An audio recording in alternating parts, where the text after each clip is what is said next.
Oke lagi. Halo lur, oke kembali lagi dengan saya Ardo di channel YouTube Aljabar 17 TV. Yaitu di segmen pojok usaha. Kali ini saya akan menggerebek siapa apa enggak namanya? Usaha apa? Usaha Kue kering ya, model kayak seroja. Kalian tahu nggak seroja guys? Seroja itu apa ya namanya ya kalau untuk bahasa Indonesia itu? Kue seroja. Pokoknya kembang seroja. Oke, kita langsung aja gerebek lah ke tempatnya.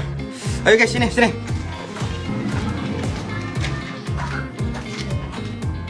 rumahnya lu. Assalamualaikum. Aduh.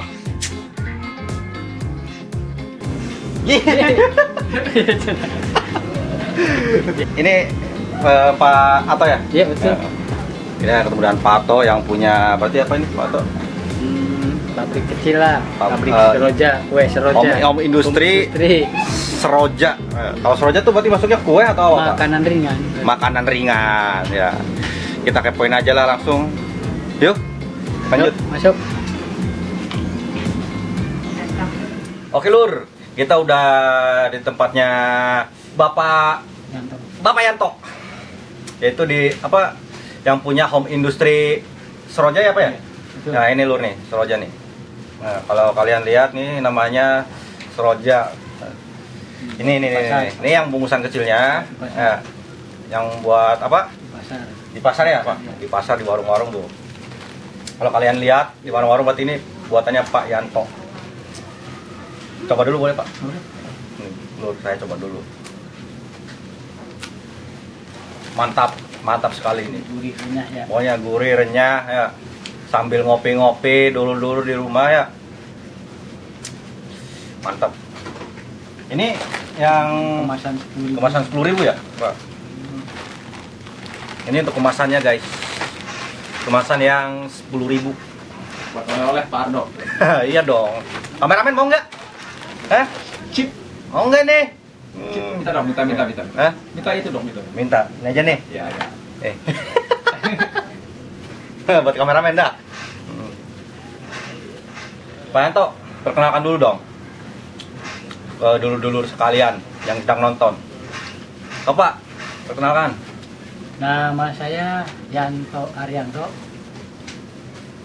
Bisa dipanggil Pak Ato atau Pak Yanto.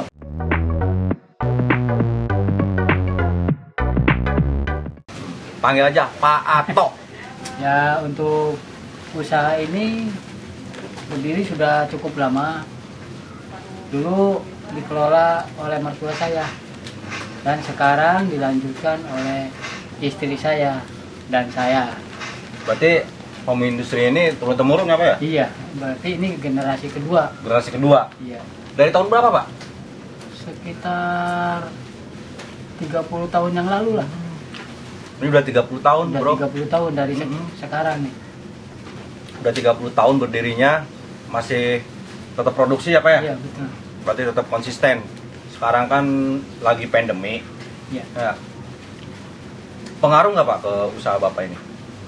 Jelas pengaruhnya drastis, banyak pasar yang ditutup, jadi untuk penjualan terhambat. Terus masalah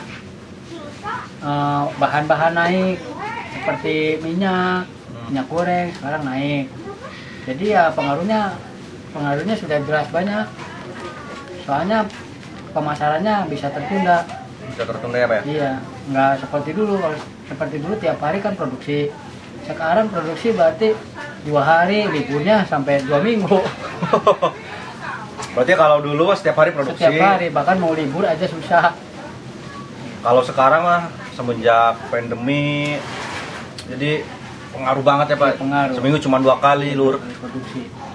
Jadi dampak pandemi ini ya cukup signifikan ya Pak ya, ke ekonomi ya Pak ya. Betul. Atau sebelum pandemi dalam sehari itu memproduksi berapa bungkus Pak? Kalau produksi sih tetap 1 kali produksi itu saya perkiraan hasil perbungkusnya itu sekitar 6.000 bungkus sampai 7.000 bungkus Sampai 7.000 bungkus. satu hari. Itu sebelum pandemi ya? Sebelum pandemi ya sekarang juga sama, cuma Cuman bedanya nggak setiap hari. Dulu produksi setiap hari, sekarang 2 hari, liburnya 1 minggu, 2 minggu gitu.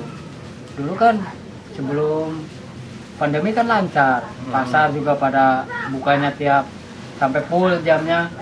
Terus anak sekolah pada libur ini kan jajanan anak sekolah, jadi ke masyarakat bawalah banyak ke warung-warung kecil. warung kecil, ya, kantin-kantin apa ya? Nah, kalau produksi dari modal awal sekitar 2 juta lebih lah, menghasilkan 6.000 bungkus untuk satu kali produksi. Sekali produksi. Bahkan 7.000. Pak Ato, kalau tadi kan udah saya menanyakan tentang produksi, kalau pemasaran kan sekarang tadi Pak Ato bilang kan biasa pemasaran itu kan ke sekolah-sekolah ya, ke kantin-kantin atau ke yang warung-warung biasa ya.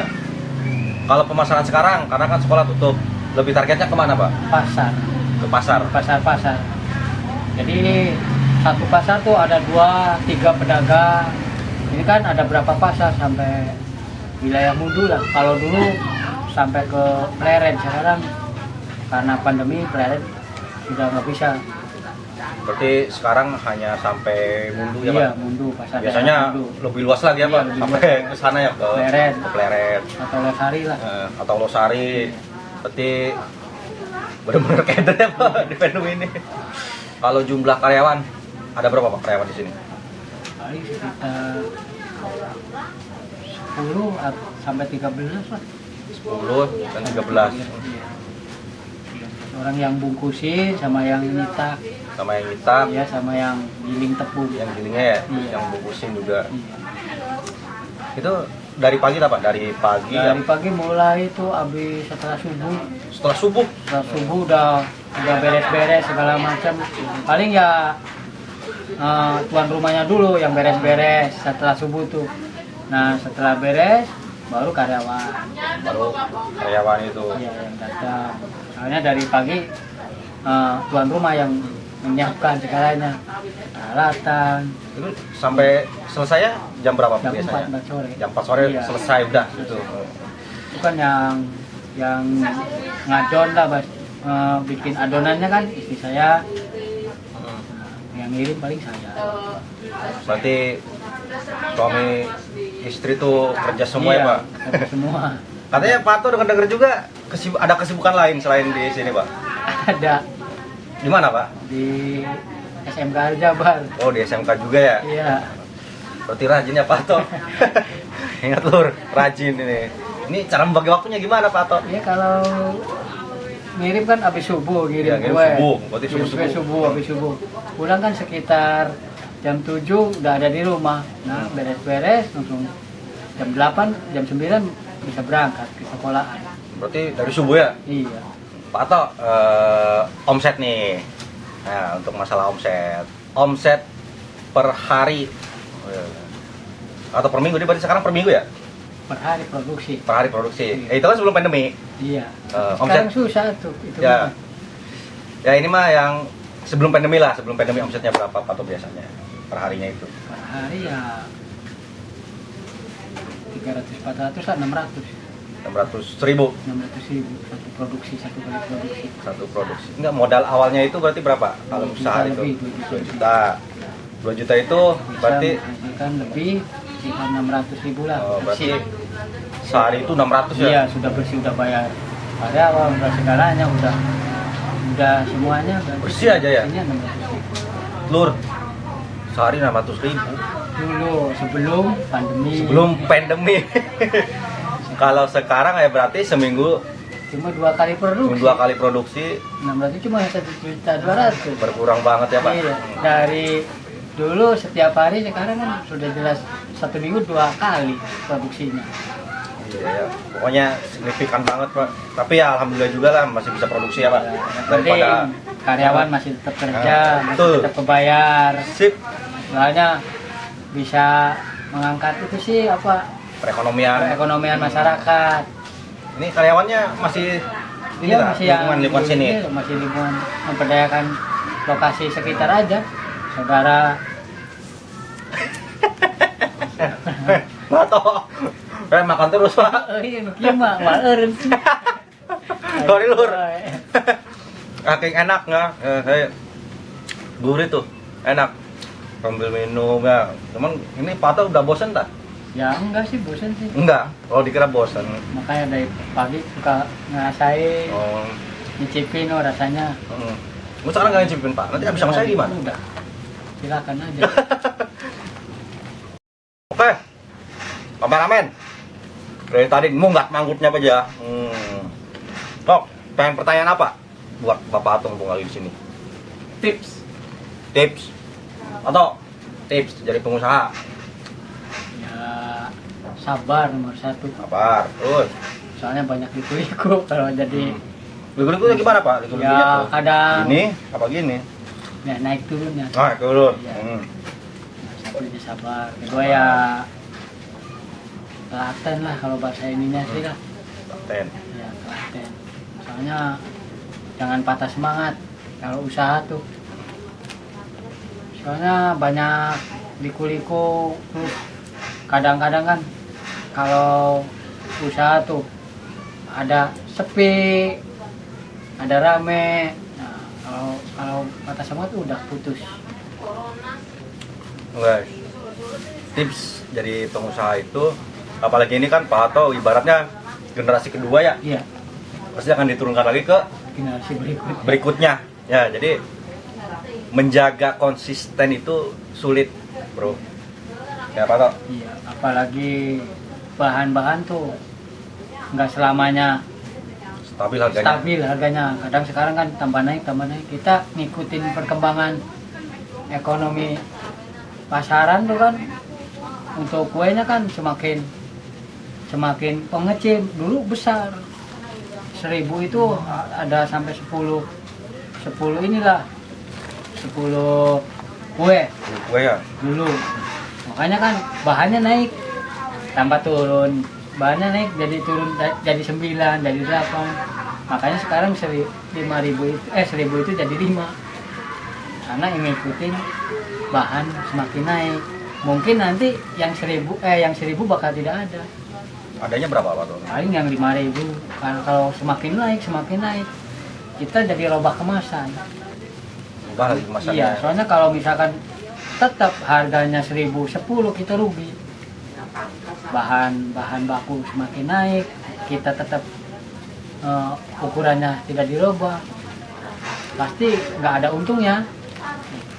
Makanya kita mengikuti harga-harga Harus jeli ya, Pak ya? Iya, Harus jeli, hitungannya harus tetap kalkulasinya. kalkulasinya. Makanya tetap sampai sekarang bertahan. Alhamdulillah. Alhamdulillah ya, Pak. Iya.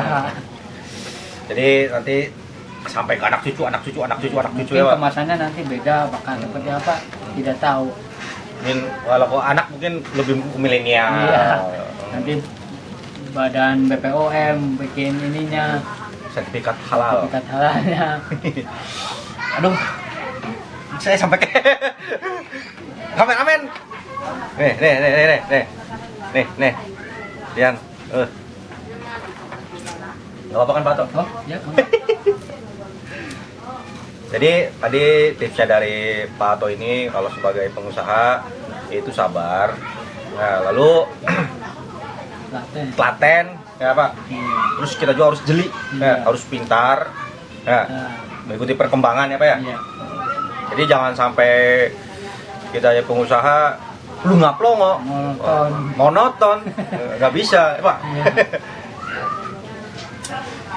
Ada lagi yang mau ditanyakan dari kameramen? Kameramen sinematik mana nih, Pak Iskandar?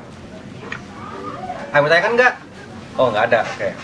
Kalau pengen kerjasama gimana? Barangkali ada dulur-dulur yang ingin kerjasama dengan Pak Ato, ya.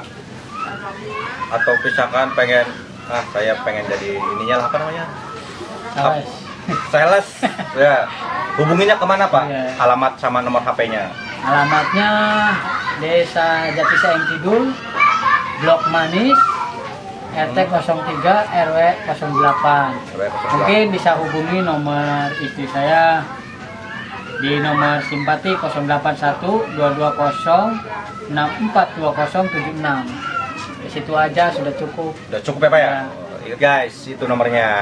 Nanti saya cantumin juga alamatnya di deskripsi. Kan. Suka celepotan Pak. Biasanya kalau yang kemasan gini ramenya kalau mau lebaran buat oleh-oleh. Oleh-oleh Pak. Iya. Ya mungkin di sini cuma saya saja pabrik yang membuat ini kue ini. Kalau di tempat lain Pak? Kuningan ada, cuma besar-besar. Oh, belum bisa. Ya, kalau ini kan kita produk sampai ke pasar-pasar umum. Jadi ngikutin buat ini masuknya ke pasaran mana nih gitu. Nah, insya Allah mungkin ke depan sih bisa ke minimarket, supermarket. Amin, amin. Oke Lur. Tadi saya udah berbincang-bincang dengan Pak Ato. Pak Ato, terima kasih ya atas Ya, waktunya. sama-sama. Maaf saya ganggu sini, cuman minta makan ini. Gak apa-apa. Enak Lur, yakin sumpah enak. Nanti dibawakan oleh-oleh. Waduh, terima kasih Pak Buat Ato. di sana sambil ngopi-ngopi. Mantap. Jadi ini kisah home industri ya, berarti maksudnya inspirasi dari Pak Ato. Ya. Semoga kalian pun yang pengen memulai usaha bisa terinspirasi. Ya. Jadi bisa, wah, berarti usaha itu kita harus tekun. Ya.